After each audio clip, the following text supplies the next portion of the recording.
এক জেলে ছিল, বড় এক মাছ ধরেছে নদী থেকে, বিশাল মাছ। এই মাছ ধরে চিন্তা করলো বাজারে যদি বিক্রি করি তাহলে তো সঠিক যথাযথ মূল্য পাবো না, এত বড় মাছের দাম কে দিবে। তো সোজা রাজ দরবারে চলে এসছে, রাজার সামনে এই মাছ পেশ করেছে। মাছ দেখে রাজা মশাই তো খুব খুশি, এত বিশাল আকৃতির মাছ তো আমি দেখিই নাই, এত বড় মাছ, এত সুন্দর। তো রাজা মশাই খুশি হয়ে খাজানচিকে আদেশ করলেন, ওকে 4000 দিনার দিয়ে দাও। কয় হাজার? 4000 দিনার। 4000 দিনার দিয়ে দাও। খুশি। এখন এই বেচারা দিনার মাথা নিয়ে, দিনারের যে ঝুড়ি এটা মাথায় নিয়ে রওনা করেছে। পাশে বসা রানীমা, রাজার পাশে। রানীমার কলজে ছিঁড়ে যাচ্ছে, কারণ কি বলবো, she was A chicken hearted. বাংলায় আমরা কই ইন্দুরের কলজা, ইংরেজরা বলে মুরগির হার্ট। পিচ্ছি কলজা তো, তার গা জ্বলতেছে, এতগুলা টাকা দিয়ে দিল বেটারে, মাছের দাম কত, আর কি দিয়ে দিল। এখন সে বাদশাকে পরামর্শ দেয়, আপনি যে এতগুলা টাকা ওকে দিয়ে দিলেন, আপনি কি জানেন ও কি করবে? বাদশা জিজ্ঞেস করছেন কি করবে? আচ্ছা, কি করবে জানেন না? ও গিয়ে লোকজনের কাছে এলাকায় বলে বেড়াবে যে রাজাকে ভালো একটা ধরা খাওয়াই দিয়ে আসছে, বেকুব রাজাকে ভালো মতো বোকা বানিয়েছি, 1 দিনারের মাছের পরিবর্তে 4000 দিনার নিয়ে চলে আসছে, আপনাকে নির্বোধ আর বেকুব প্রমাণ করবে।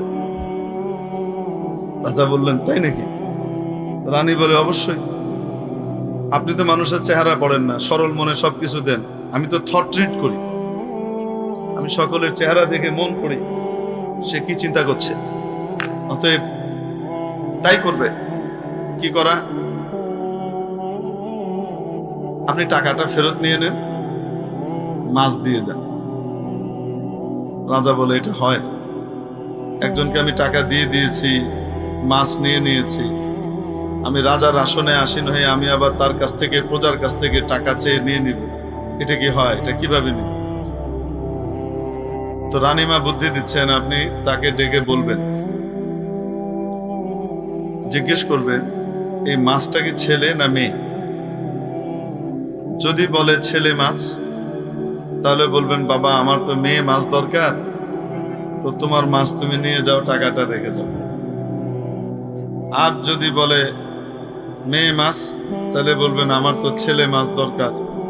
মানে একটা বললে আপনার তার বিপরীতটা লাগবে, এটা আপনি বলবেন, বলে মাছটা তাকে ফেরত দিয়ে টাকাটা ফেরত নিয়ে নেবেন। বাদশা বলে, বুদ্ধি তো খুব ভালো, চমৎকার বুদ্ধি। এই যাই হোক, সবকিছুর পরে রানীমা কি করেছেন, বাদশাকে রাজি করাইতে, রাজাকে রাজি করাতে, কনভিন্স করতে সক্ষম হয়েছে। এখন জেলেকে ডাকার পরে জেলে আবার ফিরে এসছে। তো যথাযথ ভাবে উনি প্রশ্ন করলেন যে এটা কি ছেলে মাছ না মেয়ে মাছ। তো জেলে বাড়ি মনে হয় নোয়াখালী, কুমিল্লা, ব্রাহ্মণবাড়ি এরকম কোন অঞ্চলের ছিল। বুদ্ধি খুব দ্রুত কাজ করে এবং প্রসেসর খুব হাই। মুহূর্তের ভিতরে সে চিন্তা করে নিয়েছে, নিশ্চয়ই এর ভিতরে কোনো ঘাপলা আছে। তো সে সাথে সাথে বলছে, মহারাজ এটা ছেলেও না, এটা মেয়েও না, এটা একটা হিজড়া মাছ।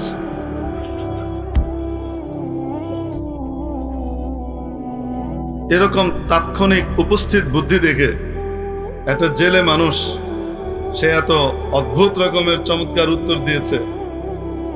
এই জবাব শুনে বাদশাহ আরো খুশি হয়ে গেলেন। রাজা বললেন, আরো 4000 দাও। হয়েছে কথা, রানীর তো 4000 গায়ে জ্বলতেছিল, এইবার তো 8000 দেওয়ার পরে সারা শরীরে আগুন লেগে গেছে। এখন কি বলবে? যাই হোক, সে 8000 দিনার নিয়ে মাথায় নিয়ে যাচ্ছে। এতগুলো দিনার, মানে কাঁচা কয়েন, সোনার কয়েনের, এগুলা মাথায় নিয়ে যাচ্ছে। যেতে যেতে হঠাৎ একটা পড়ে গিয়েছে, একটা কয়েন, একটা দিনার পড়ে গেছে টুক করে। বাপরে বাপ, 1,30,000 টাকা বেড়ে গেছে। তো কি করবে? সাথে সাথে সে ঝুড়ি নামিয়ে ওইটাকে নেবার জন্য হাত বাড়িয়েছে। এইবার রানীমা মক্ষম কি পেয়ে গেলেন, হাতিয়ার পেয়ে গেলেন, এই 8,000 কেড়ে নেওয়ার। আপনি এই লোকটাকে এতগুলা টাকা দিলেন, 8,000, 4,000-এ সে আপনাকে বেকুব বলতো মানুষের কাছে, এবার 8,000-এ কি বলবে? তাও যদি একটা ভালো মানুষকে দিতেন তাও একটা কথা ছিল। দিলেন কাকে? একটা ছোট লোক, নীচ, লোভী, স্বার্থপর, এই লোকটাকে আপনি দিলেন। এত লোভ, যা দিয়েছেন তা দিয়ে তার 3 পুরুষ চলে যাবে, অথচ সে ওই একটার জন্য আবার হাত বাড়িয়ে নিচ্ছে। এরকম ছোট লোককে এত টাকা দেয়া যায় না। ভালো মানুষকে দিবেন। আপনার দিতেই মন চায় তো ভালো মানুষকে দিবেন, একে দিবেন না। কেড়ে নেন, ওকে সাজা দিয়ে টাকাটা কেড়ে নেন, লোভের সাজা তাকে দেওয়া দরকার। তো রানী বাদশাকে, রাজাকে বোঝাইতে সক্ষম হয়েছে যে হ্যাঁ, কি করতে হবে? এই লোভের খেসারত তাকে দিয়ে দেওয়াইতে হবে এবং তাকে সাজা হিসেবে এই সমস্ত 8,000 দিনার যা দিয়েছেন সেটা ক্রোধ করে নেন, বাজেয়াপ্ত করেন। বাদশা বললেন, থাক না, ছেড়ে দাও, নিয়ে গেছে গেছে। আরে আপনি কি বলেন? পচা মানুষের সাথে ভালো আচরণ করা, এটা ভালো মানুষের সাথে পচা আচরণ করার শামিল। ওয়াজ বড় জবরদস্ত দিছে মহিলা। মহিলার জবাব শুনে এখন রাজা চুপ হয়ে গেছে। ডাক দিছে, এদিকে এসো। চিন্তা করে, হায় রে, একবার তো বাইচে আইলাম, এবার কোন বিপদে পড়ি। তোমার এত কিছু দিলাম, এটা দিয়ে তো তোমার 3 পুরুষ চলে যাবে, একটা পড়ে গেল, সেটা নেয়ার জন্য তোমাকে নিতে হলো এত সারাহ, এত লোভ, এত তমা, তোমার এত হিরস। এটা শোনার সাথে সাথে সে তো বুঝছে যে এবার বাকি ডিলুই। সে বলে, মহারাজ, অনুমতি হলে একটু কথা বলি। বলো। মহারাজ, আমি এই জন্য এটাকে উঠাইনি যে আমার খুব লোভ আছে। আমি কেন উঠিয়েছি সেই কারণটা ব্যাখ্যা করি। এই যে সোনার মোহর আর দিনারটা পড়ে গেল, এই টাকাটার মধ্যে মহারাজ আপনার ছবি অঙ্কিত আছে, আপনার নাম এখানে খোদিত আছে। আপনার নাম আর আপনার চেহারা মাটিতে পড়ে থাকবে, যেখানে মানুষ হাঁটা চলা করে জুতোর লেভেলে থাকবে। এটা আমি বরদাস্ত করতে পারি নাই, তাই আমি এটাকে উঠানোর জন্য নুয়েছি। রাজা কয়, আরো চাই। হইল কত? জি। এবার বাদশা কইতেছে, মহিলা যখন আবার বলে, মুখটা খোলা শুরু করছে, চুপ করো তুমি।